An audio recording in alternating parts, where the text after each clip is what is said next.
Welcome to the Danny Clinkscale Reasonably Irreverent podcast. Insightful and witty commentary, probing interviews, and detours from the beaten path.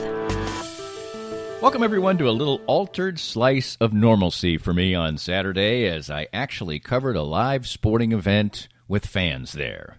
It had been so long since I've done it, I don't really remember the last time I did do it. But it's been a long time, that's for sure. And, of course, everything seems like a long time since our world was turned upside down in March. The last sporting event that a lot of people covered at that point in time was the Big 12 tournament, which did start, remember, and they actually played a game before it was all shut down on that March evening that we all remember so well. I was walking in yesterday to Children's Mercy Park and thinking about how many times I'd done that and how many times I took it for granted and how many times I thought, okay, well, this is going to be a fun day tonight, but maybe it's just going to be an ordinary day. Well, I didn't think that yesterday. I treasured each step from the parking lot all the way to the protocols on the west side of the stadium, which were done extremely well. The only difference kind of in checking in was you got your temperature taken, you had to fill out a questionnaire. They gave you a box lunch because there was no buffet to be had in the press box, and it was just nice. Everything was handled extremely well, and so I was just ready for a great day, and a great day I did get, indeed, and I'll cover it next. It was good to be back. It was fun. It was an exciting game, for the most part, till the end, and although the result wasn't what anybody would have wanted for who roots for sporting, it was still fun to be back in the mix and not watching on TV or just Zooming, although Zooming is still the press conference du jour after games as well. So we'll cover it coming up next as we talk about a little bit of normalcy, but not quite the same. Most of us have experienced auto accidents, and it's no fun. And even less fun is trying to work on the insurance aspects afterwards and getting full value after an auto accident. I'm here with David Cowan from WreckExpert.com. And David, you have an unusual and important niche for people after an auto accident. We have a passion to teach car wreck clients what they deserve. Getting your car repaired only fixes the damage and the paint. Getting paid for your car's loss in value is called diminished value. Chances are you've never heard of this before because most people aren't looking out for you. We help people collect thousands to tens of thousands of dollars for their car's loss in value after the wreck. And if somebody wants to come to you for that, what's the original assessment cost them? We offer a free review of any insurance claim to see how we can help. You can't beat that. Great expertise and assistance in getting full value after an auto accident from David Cowan. Visit WreckExpert.com and learn more.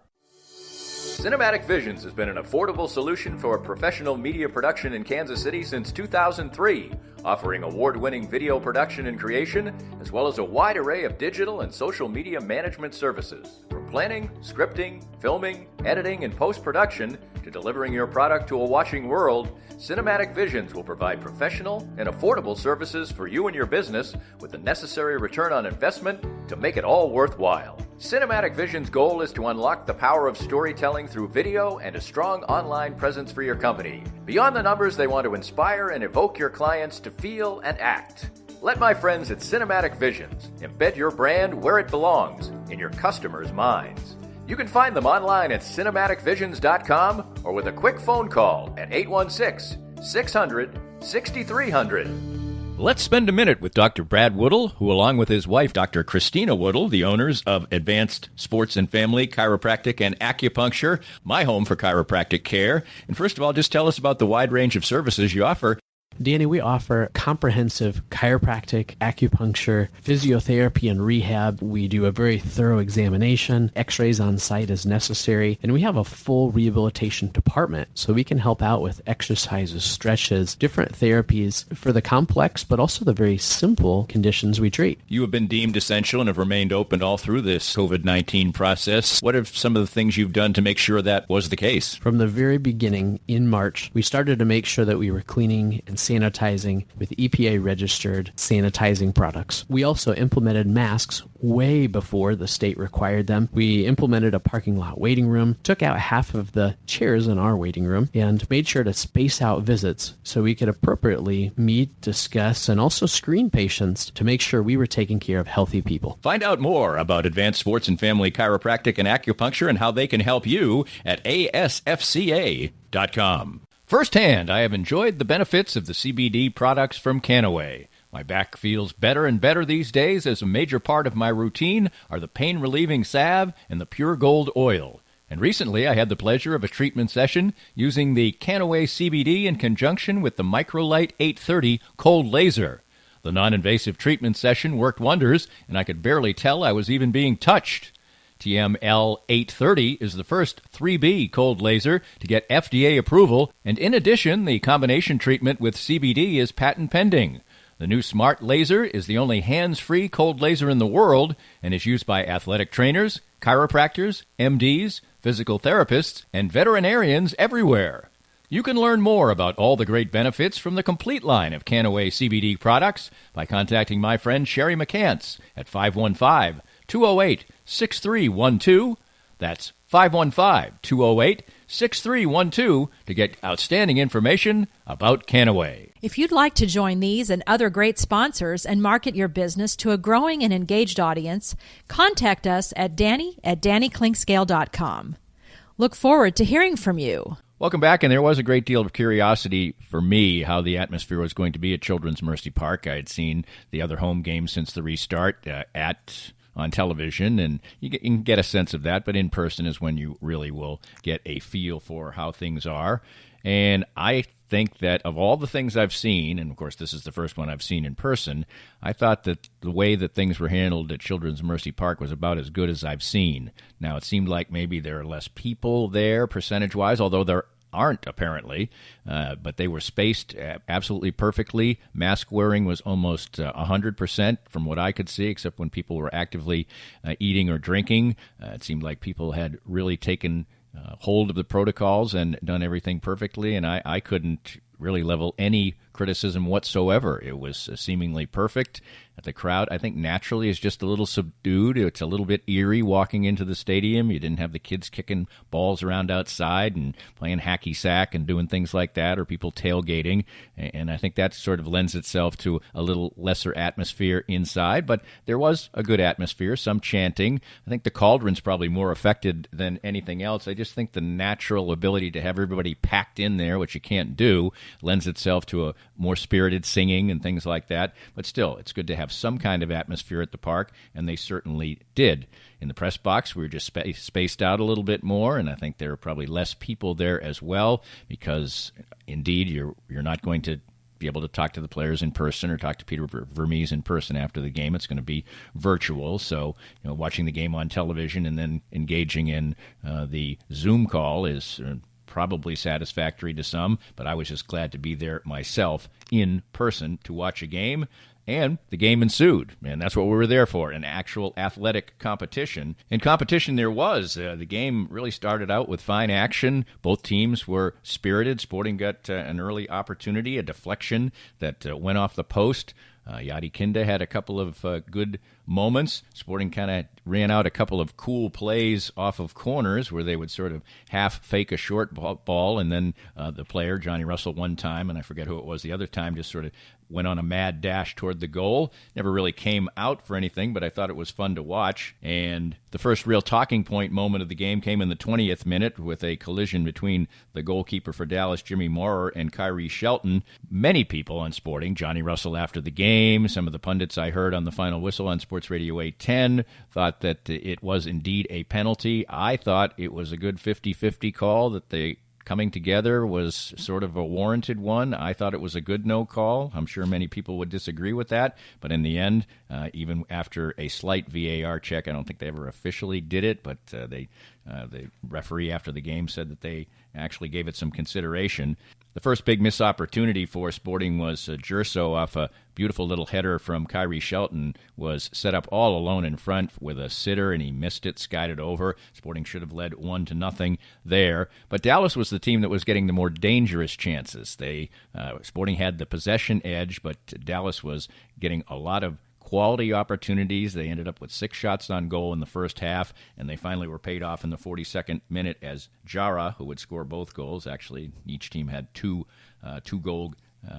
two-goal goal scorer in this game. He put in a nifty header. In the 42nd minute, that made it 1-0, and as I mentioned, 9-5 in shots for Dallas, 6-1 shots on goal. But Sporting had their share of opportunities as well, so it was really just an entertaining first half and a lot of fun to watch. And just a lot of fun to be there. And we'll take a look at the second half and get the thoughts of Peter Vermees after his team suffered the disappointing 3-2 loss.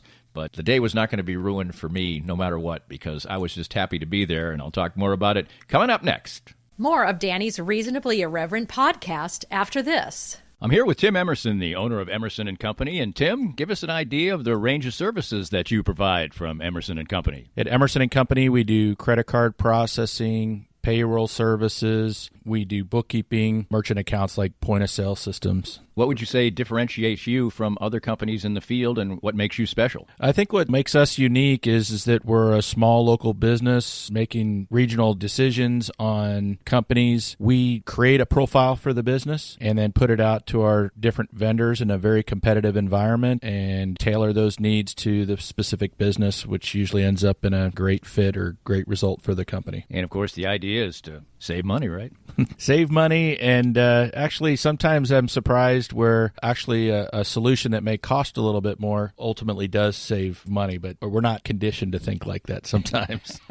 Emerson & Company. Check them out at emerson-co.com or call them at 816-360-9092. We're here with Joe Spiker, the CEO and president of Easton Roofing. And Joe, you had a great year in 2019, a record year. 2020 comes, things are moving smoothly along, and then the coronavirus comes. But your company seemed to be very ready, very proactive, and very ready to serve your customers well. Yeah, we adopted social distancing very early before the cities even put out the notices. And we started working from home. We are largely cloud-based as a company, so that transition was easy. Our technicians are wearing masks and gloves, and salespeople are not meeting with homeowners. We're doing everything digitally and doing everything we can to do our part to get over this as quickly as possible. So for any needs that people have right now, what's the best way to get in touch with you? Well, you can always call us, 913-257-5426. But the best way is to go to eastonroofing.com, put your information in, and we'll give you a call. Easton Roofing.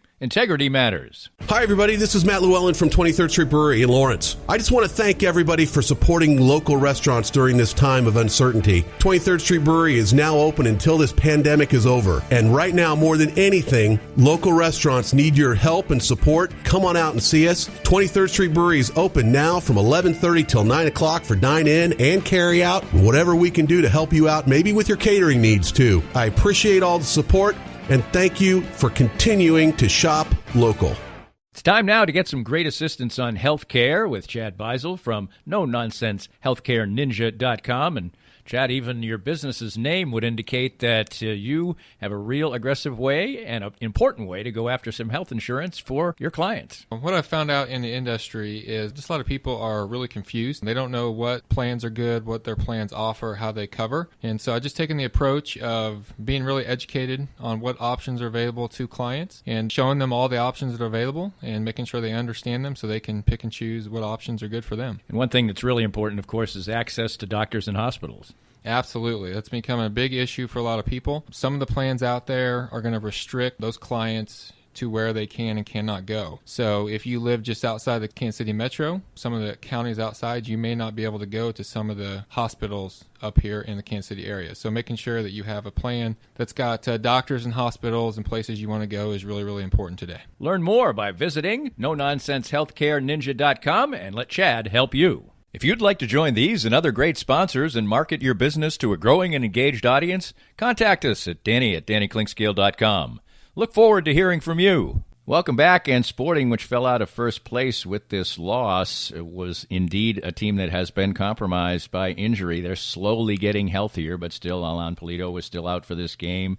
Roger Espinoza was still out for this game, but Sporting did welcome back in a substitution at halftime Ilie Sanchez, and he obviously is a key cog for them as a defensive midfielder and number 6 and just a fine player. And also a change was made when Luis Martins, the left back, was hurt, and he was replaced by Amadou Dia, and that turned out to be a good thing. Dia was really active in the second half, but Sporting was in a big hole when Jara struck again with a goal off his own rebound. In the 48th minute, it was 2-0. But Sporting quickly responded, and Johnny Russell, who, after kind of a slow start in the first 20 minutes, was super active the whole game, and he ended up with 7 shots on the game, but just 3 minutes later, he made it 2-1, and Russell would end up eventually tying it back up in the 83rd minute. In between there, that was the spot from about the time it became 2-1, and maybe a little bit afterwards, where the game went from being an entertaining up-and-down game, as Sporting, especially after they cut it to 2-1,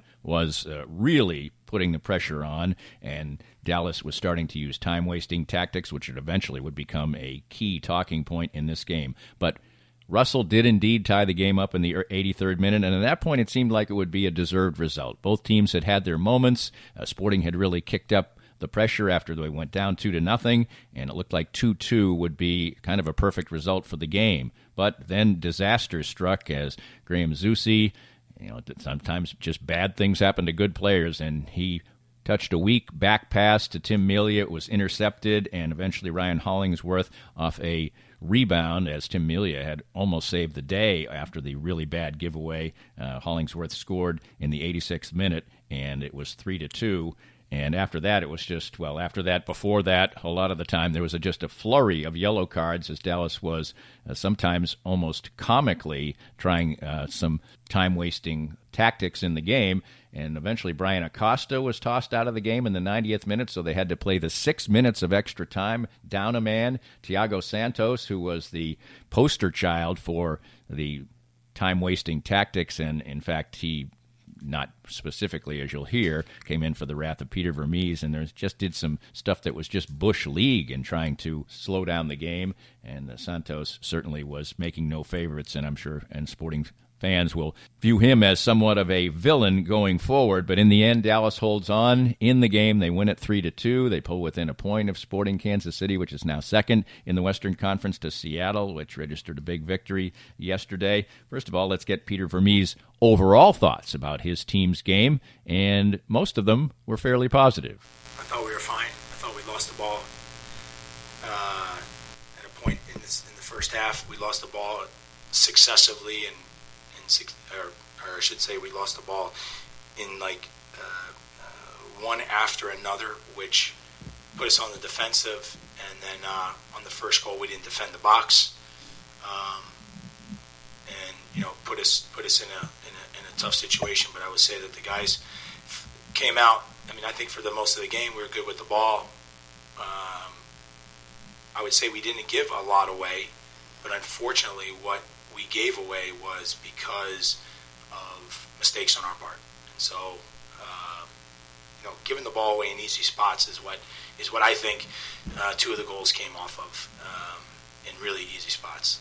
So, and then listen, they did a good job to finish those chances. But certainly the way the game went down in the last 20 minutes or so, and the way that Dallas approached the game and tried to hang on, which in the end tactically proved successful, came in for some pointed comments for Peter Vermees, and they were accurate and on point as far as I was concerned. The simplest way for me to answer that question is this. If you want people to watch the games in this league, whether it be live or on television, fans don't want to see those type of antics in the game. And so if we're puzzled at times why people don't come to watch you play or why they don't watch you on TV, I think it's, you look at those antics and people don't want to see them. I'm involved in this game, and I've been since I was born. And I don't want to see those things. I don't understand why the fan would want to see those type of antics in any game. I think it's disrespectful to the sport. I think it's disrespectful to the league. I think it's disrespectful to everybody who's involved in Major League Soccer, whether that be fans, owners, staffs, players.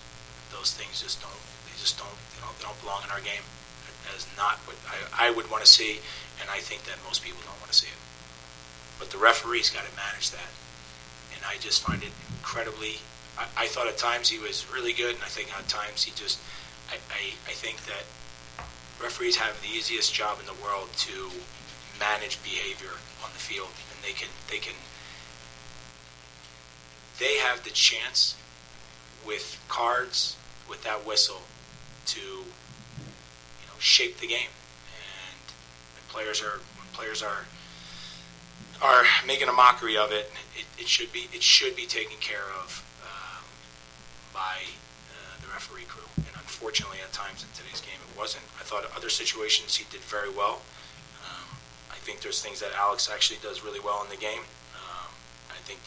But I just don't think those things should be allowed. I will say it was difficult on the official Alex Chilowitz because he did give quite a few yellow cards. In fact, there were 5 yellow cards given for time wasting for Dallas. I don't know how many more things you could possibly do. I guess he could have done another red card or something like that. He did toss someone out of the game, but Dallas did what they felt was necessary in order to win the game, and in the end they got the result, so they probably don't feel bad about it at all, as it was a 3-2 victory for the bad guys in this game at Sporting Park on an absolutely beautiful day, 72 degrees, a light breeze, just an absolutely picture postcard day to return for me to an actual live sporting event with fans, and it was a pleasure to be there. Yeah, the result didn't go the way of Sporting, but I'm there as a reporter anyway, not a fan, and as a reporter and as a fan of soccer and as a sports fan, it was a great day for me, and I was glad to be back. We hope you enjoyed the latest Danny Clinkscale Reasonably Irreverent podcast. Come back soon for something fresh and new. This podcast was made possible by our great sponsors like NoNonsenseHealthcareNinja.com, specializing in expert healthcare guidance and assistance for you.